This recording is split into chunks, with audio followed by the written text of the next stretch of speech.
বড়পীর আব্দুল কাদের জিলানী রহমতুল্লাহর দান বাক্স, কিছু ইসলামিক বই, কোরআন শরীফ, এখানে পানি, এটা ওনার আস্তানা। যে আস্তানায় আসার জন্য মানুষ আসার পরে নিজেকে সৌভাগ্যবান মনে করে, এই সেই আস্তানা। অসংখ্য ঘটনা, কারামত বড়পীর আব্দুল কাদের জিলানী রহমতুল্লাহর এই আস্তানায়। এটা সহকারে 5 নাম্বার আস্তানার সন্ধান আপনাদেরকে দিলাম। যারা বড়পীর আব্দুল কাদের জিলানী রহমতুল্লাহর আস্তানা সম্পর্কে জানতে চান, তাদের জন্য এটা 5 নাম্বার ব্লক। আমি এ পর্যন্ত 5টা ব্লক করছি, এটা 5 নাম্বার। বড়পীর আব্দুল কাদের জিলানী রহমতুল্লাহর যে আস্তানা শরীফটা দেখাচ্ছি আপনাদেরকে। আল্লাহর বাংলাদেশ, এই শহীদ গাজীর বাংলাদেশ, রহম করুন আল্লাহ, রহম করুন আল্লাহ, রহম করুন আল্লাহ, রহম করুন আল্লাহ। এই আসসালামু আলাইকুম দর্শক, ধর্মীয় এবং দর্শকদের চ্যানেল থেকে আপনাদেরকে নিয়ে আসছি বড়পীর আব্দুল কাদের জিলানী রহমতুল্লাহর আস্তানা। এটা আমার 5 নাম্বার ব্লক। বাংলাদেশে কোথায় কোথায় উনি এসেছিলেন সেগুলো আপনাদের মাঝে তুলে ধরার চেষ্টা করতেছি। আমি এখন যেখানে দাঁড়িয়ে আছি, বড়পীর আব্দুল কাদের জিলানী রহমতুল্লাহর এখানে আস্তানা ছিলেন।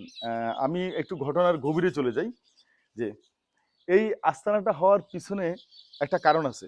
আমি ঠিক যেখানে দাঁড়িয়ে আছি, এটা হইলো হজরত শাহ সুফি কালু শাহ রহমতুল্লাহর প্রকাশ বেঙ্গা ফকির। উনি একজন মজ্জুজ আউলিয়া ছিলেন, কুতুবে আউলিয়া। উনি দেশ বিদেশ ঘুরে বেড়াইতেন। আর এই উনি বলছেন যে এখানে একজন বড় পীরের আস্তানা আছে। উনি বলছেন, এবং কেন বলছেন আমি ঘটনাটা একটু গভীরে চলে যাই। ওনার বাড়ি কিন্তু গহিরা, আর উনি বিয়ে করছেন বুরুমচরা। এটা আনোয়ারায় পড়ছে আর কি, আনোয়ারা থানার একদম শেষ সীমানা গহিরা। তো আসলে উনি ওখানে না থাকে, উনি বিভিন্ন জায়গায় ঘুরে বেড়াইতেন এবং মানুষের সেবা করতেন, বিভিন্ন ধরনের সেবা করতেন, আধ্যাত্মিক সেবা করতেন। তো উনি বলছেন যে উনাকে যেন এই এলাকায়, এই জায়গায় শায়িত করা হয় মৃত্যুর পরে। কেন করা হয়? আসলে ঘটনা হইলো, আমরা একটু সামনে আগাই। এই যে রুমটা দেখা যাচ্ছে, এই যে এটা বড়পীর আব্দুল কাদের জিলানী রহমতুল্লাহর আস্তানা। হ্যাঁ, আস্তানাটা কেমন হইলো?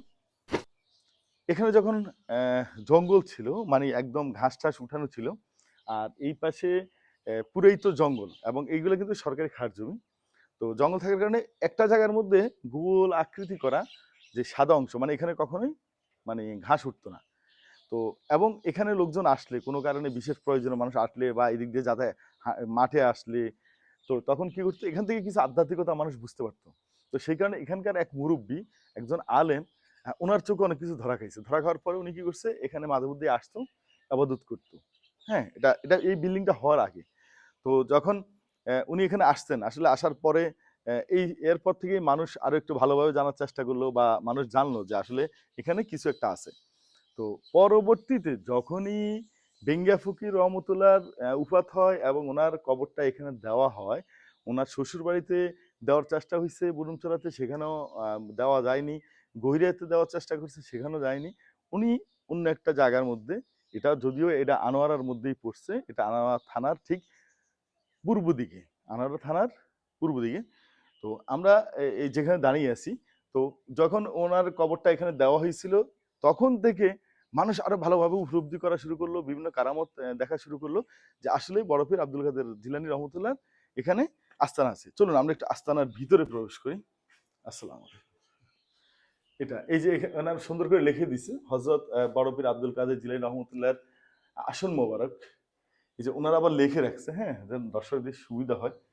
এটা খোলা আছে, আমরা একটু সাবধানে সহিত যাব, এটা কারণ এটা মনে রাখবেন, যদি আপনার ভিডিও ভালো না লাগে, আপনার কথাটা সত্য মনে না হয়, আপনি ইগনোর করবেন। কোনো পীরাউলিয়াদের ব্যাপারে তো নয়। আর বড় পীর আব্দুল কাদের জিলানী রহমতুল্লাহ সম্পর্কে কোনো নেগেটিভ বক্তব্য করা যাবে না, কারণ ওনাদের এত বড় ক্ষমতা ছিল যে ওনারা কখন কিভাবে কোথায় গিয়ে আস্তানা বানাইতেন, এটা আল্লাহ পাক ছাড়া কেউ বলতে পারবে না। তো কারণ উনি ফিরদের ফির। তো আমরা একটু সম্মানের সহিত একটু প্রবেশ করি। আসসালাম।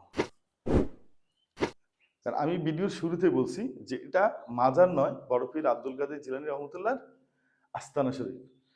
আর আহ, জেনার কারণে আসলে যে ব্যক্তির কারণে এটা আবিষ্কার হয়েছে, উনি হইলেন সেই ব্যক্তি। এই যে বেঙ্গা ফকিরের মাজার, এটা হইলো ওনার, আর এটা হইলো বড় পীর আব্দুল কাদের জিলানী রহমতুল্লাহ। আস্তানা শরীফ।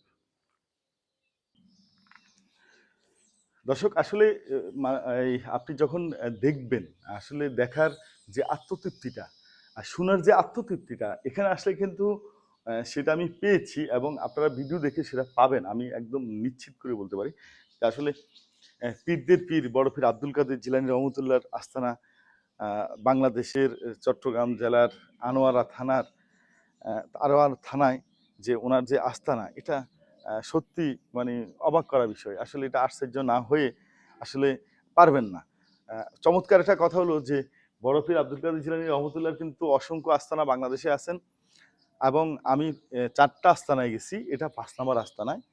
যে একটা আস্তানার মধ্যে গিয়ে আমি পাইছি যে উনার নামে কয়েক শত বছর আগে মানে ব্রিটিশের সময় উনার নামের কাগজপত্র পাওয়া গেছে। যে আসলে এটা একটা বড় ধরনের রহস্য ছিল যে কয়েকশো বছর আগের বড় পীর আব্দুল কাদের জিলানী রহমতুল্লাহ পাহাড়ের একটা চূড়ায় সেই পাহাড় সেই এলাকাটা পুরাটাই ওনার নামে কাগজপত্রে দলিলপত্রে যে ওনার নামে কি করে হইল, হ্যাঁ, এটা আজ পর্যন্ত কেউ উদ্ঘাটন করতে পারেনি। সেটা চট্টগ্রামের মধ্যেই পড়ছে যে চাঁদপুর নামক স্থানে, চাঁদপুর বাজারের সাথেই সেই বড় পীর আব্দুল কাদের জিলানী রহমতুল্লাহ সেই আস্তানাটা। তো আসলে চমৎকার কিছু ঘটনার সম্মুখীন আমরা মাঝে মধ্যে হয়ে যাই, হ্যাঁ, যে আসলে না হওয়ার কোনো সুযোগ নেই। যে এখন এই যে আজকে অনেক বছর ধরে ওনার এই আস্তানা আবিষ্কার হয়েছে, তো এখানে মানুষ আসেন, নিয়ত মানত করেন, এখানে এসে জিয়ারত করেন। আসলে আস্তানা ভেবে মানুষ মানে এই যে বিশ্বাস ভক্তি করে আসে সেটা করেন। সেটা যার যার মনের একটা ব্যাপার, আসলে যার যার ভক্তির ব্যাপার। দর্শক অসংখ্য কারামত এই বড় পীর আব্দুল কাদের জিলানী রহমতুল্লাহর ইয়ে থেকে মানে ঘটে, মাঝে মধ্যেই ঘটে। মানুষ যেটা আলোচনা করে যে আমাকে অনেকেই বলছে, ভাই আমি এই করছি, আমি এখানে আসার পরে বিদেশ যাওয়ার জন্য বিদেশ যেতে পারতেছি না, আমি এখানে আসছি যে আমার আসলে কোনো সন্তানাদি হচ্ছে না, আমি এখানে আসছি আমি একটা বড় রোগ বেলায় থেকে যেন উনার উসিলায় আল্লাহ পাক ঠিক আছে আমাকে রক্ষা করে। এরকম অসংখ্য কারামত, অসংখ্য কিছু এখানে আমি পাইছি, শুনছি। দর্শক ভালো থাকবেন, সুস্থ থাকবেন, ইমানের সহিত থাকবেন। যাওয়ার বেলা সেই কমন কথাই বলে যাই, আপনার ইমানের দায়িত্ব আপনার ইমানের হেফাজত আপনাকে করতে হবে। দর্শক যাওয়ার বেলায় আপনাদের একটা সিমটম দেখাই যায় আমি, সেটা হলো এই যে আমার পিছনে ঘর বাড়িগুলো দেখা যাচ্ছে, এই যে ঘর বাড়িগুলা, আসলে এইগুলা কিছুই ছিল না যখন এখানে এই মাজার হয় এগুলো কিছুই ছিল না যখন এখানে মাজার হয় এবং এই রাস্তা হয়, তখন কিন্তু আশেপাশে মানুষ ঘরবাড়ি করা শুরু করে। মানে এখানে বসবাস করার জন্য মানুষ খুব পছন্দ করে এবং মানুষ একে একে বাড়ি তুলতেছে। দর্শক চলে যাচ্ছি আজকে এই পর্যন্তই। আসসালামু আলাইকুম।